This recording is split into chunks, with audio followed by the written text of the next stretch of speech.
ब्रह्ममुरारिसुरार्चितलिङ्गं निर्मलभासितशोभितलिङ्गम् जन्मजदुःखविनाशकलिङ्गं तत्प्रणमामि सदा शिवलिङ्गम्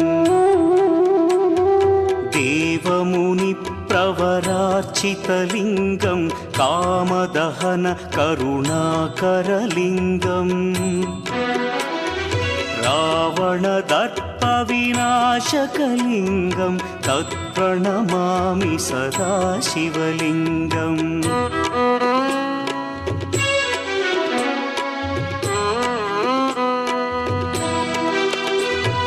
सर्वसुगन्धसुलेपितलिङ्गं बुद्धिविवर्धनकारणलिङ्गं सिद्धसुरासुरवन्द्यं